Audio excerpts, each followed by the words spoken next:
જય શ્રી કૃષ્ણ। સ્વાગત છે તમારું આરવી ઠાકોર કુકિંગ ચેનલમાં। તો કાલે ઉત્તરાયણ થાય છે તો આપણે ખીચડાની તૈયારી કરી દીધી છે। અમુક કઠોળ એવા હોય કે ચોખા સાથે ના બફાય એટલે આપણે રાતે જ પલાળીને રાખી દેવાના, એટલે સવારમાં વહેલા આપણે ખીચડો બાફવા મૂકી દેવાનો હોય છે। બધાના ઘરમાં અલગ અલગ રીતે ખીચડો બનતો હોય છે, પણ મારા ઘરે કઈ રીતે બને છે એ કહેવાની છું। તો મારા ઘરમાં હું ખીચડો કઈ રીતે બનાવું છું એ તમને કહી દઉં। તો અહીંયા મેં કઠોળ લઈ લીધા છે। તો કઠોળમાં મગ, પછી આખા ચણા, તુવેર, ચોળા, પછી સિંગદાણા, આ બધું કઠોળ લઈ લીધું છે। કેમ કે આ કઠોળ બફાતા વાર લાગે છે એટલે આપણે આને પલાળી દઈશું આખી રાત માટે। અને બીજું આપણે પાપડી, વાલોર એ બધું નાખીશું, પણ એ બધું લીલું શાકભાજી હોય એટલે ચડી જાય, ના ચડતા વાર લાગે એટલે આપણે આને આખી રાત માટે પલાળી દઈશું। તો આપણે આમાં પાણી નાખીને આખી રાત માટે મૂકી દઈશું। આપણે ખીચડા માટે કઠોળ બધા જે પલાળીને રાખ્યા હતા એ બધા મસ્ત પલળી ગયા છે, તમે જોઈ શકો છો। હવે આપણે આને બાફવા મૂકી દઈશું।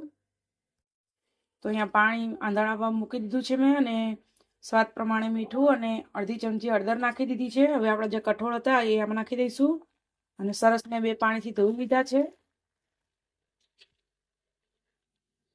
કઠોળને ચડતા વાર લાગે અને ખીચડીને ચડતા વાર ના લાગે એટલા માટે થોડીક વાર પહેલા આપણે કઠોળને ચડવા દઈશું ને પછી આપણી ખીચડી આપણે ધોઈને આમાં નાખીશું। બીજા લીલા શાકભાજી પણ આપણે નાખવાના છે, પણ પછી એ પણ આપણે પછી નાખીશું। અહીંયા મેં પાપડીના દાણા, વટાણા બંને લઈ લીધું છે। આ હવે આપણે ખીચડીમાં નાખી દેવાનું છે। સરસ તમે જોઈ શકશો મસ્ત પાણી ઉકળવા લાગ્યું છે, આમાં નાખી દઈશું। અને 2 ચમચી જેટલા તલ મેં લઈ લીધા સરસ સાફ કરીને, એ પણ આપણે આમાં નાખી દઈશું।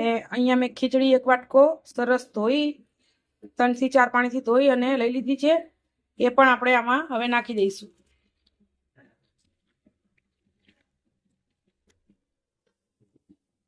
તો હવે આપણે ખીચડાને સરસ ચડવા દઈશું। તૈયાર છે આપણો ઉત્તરાયણ સ્પેશિયલ ખીચડો, મસ્ત ચડી ગયો છે અને આપણે ગરમા ગરમ સર્વ પણ કરી દીધો છે। અને ઉપરથી તમે તલનું તેલ, ઘી, તમારી પસંદ પ્રમાણે સિંગ તેલ કંઈ પણ વસ્તુ નાખી શકો છો। હું અહીંયા તલનું તેલ નાખવાની છું, અને તલનું તેલને ખીચડો ખૂબ જ મસ્ત લાગતો હોય છે। તો તમને મારી આ રેસીપી કેવી લાગી જરૂરથી કહેજો, અને જો તમને મારો વિડીયો ગમ્યો હોય તો લાઈક, શેર, સબસ્ક્રાઈબ કરવાનું ભૂલતા નહીં। આવજો ને જય શ્રી કૃષ્ણ, બધાને હેપી ઉત્તરાયણ।